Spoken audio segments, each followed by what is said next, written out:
কার্যকরী মানে প্রথম যে কমিটি হয়েছে আমাদের টোটাল গঠিত যে 10 মাস আমি 8 মাস ধরে সাথে আছি। আমাদের প্রথম কমিটির আমি স্থগিত কমিটি সেটা হয়েছে, এই কমিটি আমি যুগ্ম যুগ্ম সমন্বয়কারী এনসিপি। যদি আরো কোনো প্রশ্ন থাকে সাংবাদিক। ইনকিলাব মঞ্চের মুখপাত্র শরীফ ওসমান হাদির উপর সন্ত্রাসী হামলার প্রতিবাদে সভা আহ্বান করেছিলেন এনসিপির এক স্থানীয় নেতা, কিন্তু তার সেই প্রতিবাদ সভায় যোগ দেননি কেউ। হতাশ না হয়ে নেতা নিজেই একাকী প্রায় 1 ঘণ্টাব্যাপী বক্তব্য দিয়ে হামলার প্রতিবাদ জানান। এই ঘটনাটি ঘটেছে শেরপুরের নালিতাবাড়িতে। আমি পড়াশোনা করেছি ওই শাহজালাল বিজ্ঞান ও প্রযুক্তি। এনসিপির শেরপুর 2 নকলা নালিতাবাড়ি আসন থেকে মনোনয়ন প্রত্যাশী আরমো বাকিবিল্লা প্রতিবাদ সভার ডাক দিয়েছিলেন।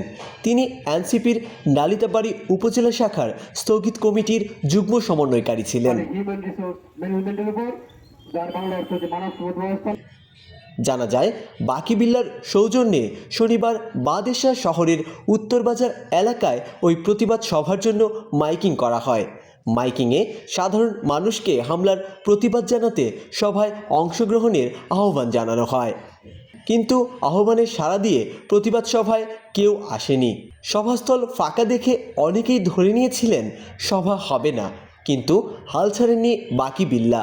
তিনি নিজেই বক্তব্য দেওয়া শুরু করেন এবং প্রায় 1 ঘণ্টা ধরে হাদির ওপর হামলার তীব্র প্রতিবাদ জানান। এর আগে গত 13 নভেম্বর শেরপুর 2 আসনে এনসিপির প্রার্থী হতে দলীয় মনোনয়ন কিনেন বাকিবিল্লা। পরে এই আসনে এনসিপির পক্ষ থেকে মনোনয়ন দেওয়া হয় জুলাই যোদ্ধা খোকন চন্দ্র বর্মনকে।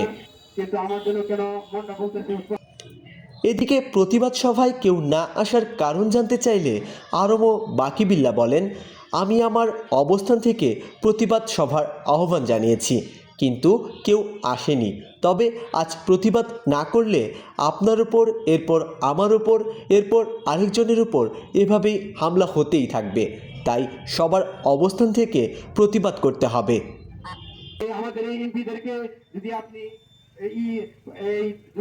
অভিজিৎ সাহা, নালিতাবাড়ি কাগজ। আপনি নেমে যান, আপনাদের বিকল্প অনেক আছে। এই দেশে 2007 সালে মাননীয় প্রধান উপদেষ্টা ডক্টর ফখরুদ্দিন দেশ চালিয়েছে।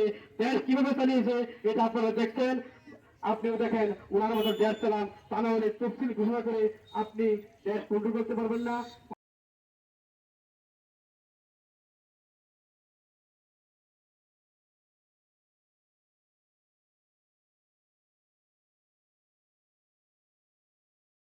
দাঁড়িয়ে বলে গেলাম, আমি 1 মিনিটের জন্য নানির বাড়িতে অপেক্ষা করবো না। আমি ঢাকাতে গিয়ে যা করার আমি তাই করবো।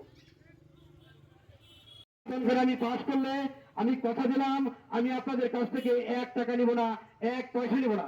আমি বাকিবিল্লাহ যদি এই জনপদের যদি এমপি হতে পারি, তাহলে আমি হযরত উমরের মতো এই শেরপুর 2 শাসন করব ইনশাআল্লাহ। তবে পারিবারিক ভ্রমণ, এয়ারপোর্ট ড্রপ, বিয়ে বা মিটিং, গাড়ি ভাড়ার একটাই ভরসা, নালিতাবাড়ি রেন্ট এ কার। আরামদায়ক, নিরাপদ এবং সময়নিষ্ঠ সেবার জন্য নালিতাবাড়ি রেন্ট এ কার আপনার বিশ্বস্ত সঙ্গী।